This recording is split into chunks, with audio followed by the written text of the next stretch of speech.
Yo. I almost played it back at y'all with another video. It's the same day.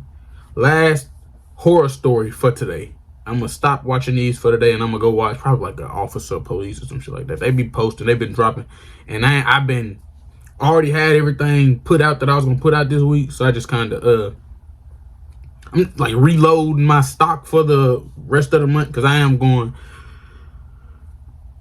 Y'all don't need to know. I'm going. I'm going somewhere. Just know that y'all won't. That's neither here nor there. But hope y'all been doing good, drinking y'all water, thinking positive, and achieving y'all dreams. Even if it's y'all getting close to it, hope y'all been doing it, man.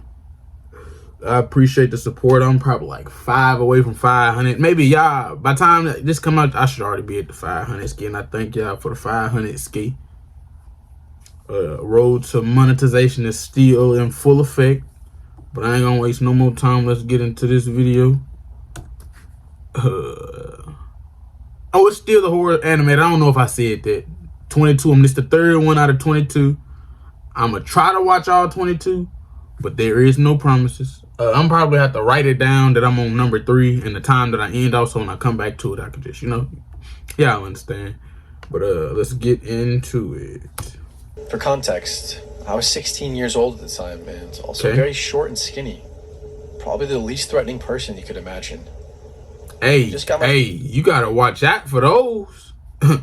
The short and anything, they feel like they could do several jobs to check out one of the supermarkets in my small town, which I was actually really excited about. Also, I live in England. When I finished my first year at college, I found myself agreeing to every overtime shift that I possibly could. To be precise, I ended up working either 4 p.m. to 8 p.m., 5 p.m. to 9 p.m., or sometimes 6 p.m. to 10 p.m. every weekday. Sure, I had regular customers, like the drunken tramps of the town, who were always very nice and easy to talk to, despite the smell they emitted.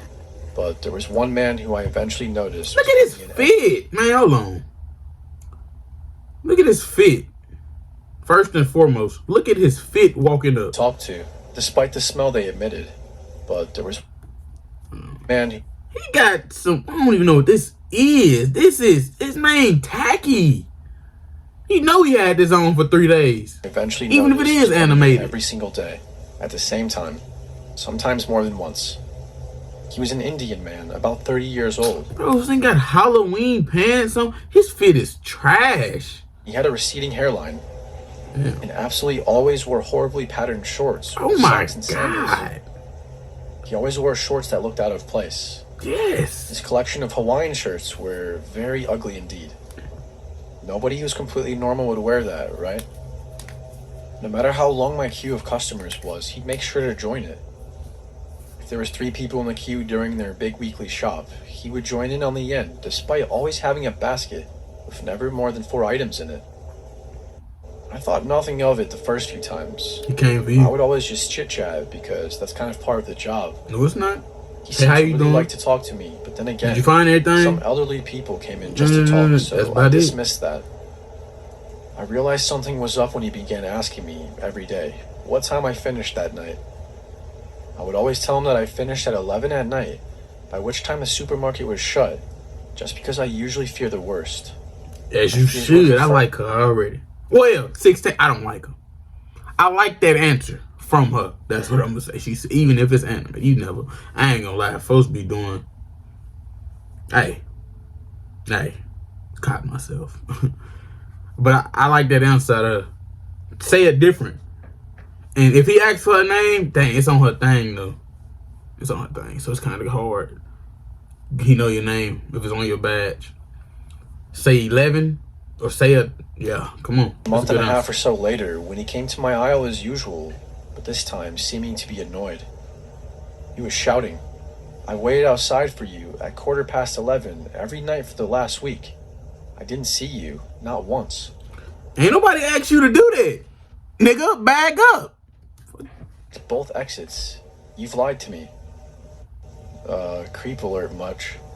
I hate to say this, but I was scared, so I apologized and mumbled something about being allowed to leave early all the days, which he must have waited.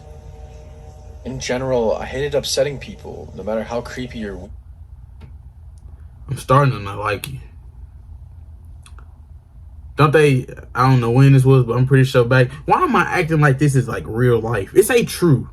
But even I'm a act as if it's real life, and I'm the 16-year-old. The little speaker. Hey, can I get somebody to the to register 3? Bruh, tripping.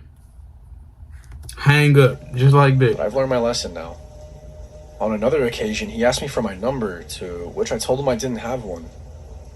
He seemed frustrated and replied, "Come on, you must have some way I can contact you." I don't want you What about a contacting landline? me. To which I ever so sneakily gave him the supermarket I worked for's number. Yeah. You weighing back hand on me now. Come on, you doing what you supposed These to. incidents reoccurring for about 2 months. I told my supervisors, who kindly would look out for him, and upon seeing him join my till, they would come and take over and let me briefly run away. I didn't want to tell anyone at first because I was new to the job and I was reluctant to cause a scene. One of the supervisors told me he handed in a bunch of flowers for me at the customer service desk on a few occasions. Another one of my She's supervisors... 16. Ain't nobody. I'm a supervisor, bro. Banned from the store. I got a big picture of him at the door. informed me that he would often come in on the rare occasion that I wasn't working and look around for me and perhaps ask someone if I was working. And when he would hear that I wasn't working, he would leave without buying anything. Sometimes I'd see him in the supermarket after that, but he would never talk to me because I would run and hide somewhere in the store. I stopped doing so much overtime shortly after anyway, as I returned to college after the summer to study. Wait, she's 16. I don't know how England Of works. course. They be some geniuses out there or something. It didn't all end there though. There's only one way to walk into town from my house, which I frequent a lot. I hate where this is going for. As the universe appears to be alive, it appears to be conscious. Okay. There also used to be a small shop I'd walk past on the way, which seemed to sell bags, suitcases, and phone cases that were all generally rather tacky and ugly. I'd never been in this shop. I'd just seen the window displays. This is important later. He I'd always worked there. walk home with That's where he headphones get his in, which I now understand his trash ass fits from. it's a big mistake. One day I was shuffling home from a day at college, on a rare hot day in England with no headphones in. I could hear someone walking behind me, but out of not wanting to look rude, I held my phone up in front of me like a mirror to see who it was. So sneaky. Anyway, it was my old friend from the checkout, staring straight at me. I don't think he knew that I knew he was behind me yet, though. Despite being 5 minutes from my house, I didn't want to run home and have him know where I lived. Instead, I thought the best idea would be to walk quickly and hide. So that's what I did. I sped up my pace, and once I got around the corner where he was a few meters behind, I quite literally darted into a bush. Peering out of it, I saw him as he turned the corner. He looked around, slightly confused, and then I heard him shout to someone I couldn't see. "Where is she? Where did she go?" To which a man with a similar accent and with broken English replied that he didn't know. I hid there until they walked past in the direction that they'd come from. Then I ran off home. I never once told my parents that any of this was happening. Why? Why not? And I know that's naive. A week later, I was packing my suitcase for my family holiday, which was a fortnight away, when I broke the zipper to my suitcase. Was a fortnight away? The game? My dad said he'd come to the shitty bag or suitcase phone case shop with me to get a new one because it was close to our house. Upon entering, I saw my old friend once again. Stop calling him that. It was his shop. I tried to remain calm as my parents didn't know about him, and also largely because I was a wimp and somehow I'd convinced myself it was all a misunderstanding. I avoided further eye contact and pointed out a suitcase to my dad and told him I was going to wait outside because I was hot. I was shaking with nerves. Everything made a lot more sense now. He'd known when I was working because in order to get to work, I'd have to walk past his shop. Okay. And that was how he followed me home that time, too. I reckon he followed me more than once, though, because like I said, that was the one time I forgot my headphones. When me and my dad got home, I explained everything to him. To me, my dad's pretty scary. He's an ex-football thug, if you will, who changed his ways when he met my mom. Football thug? Soccer? Oh, English. He went Soccer straight thug? back to that shop, and from what he said, he had a bloody good word with that guy and knocked some sense into him. Whenever I had to go to town for the next week, I'd get a lift off one of my parents or my brother.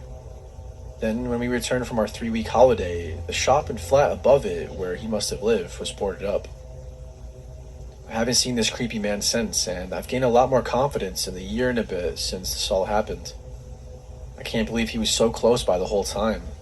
Likewise, I can't believe I was so stupid to walk around, obliviously, with headphones in the midst of all this. And also, I regret not telling anyone sooner. I can't believe I just passed it all off because I didn't want to cause a scene. The police never got involved, most likely because my stalker was highly unlikely to report that he'd been beaten up by my dad for stalking me around for 7 months.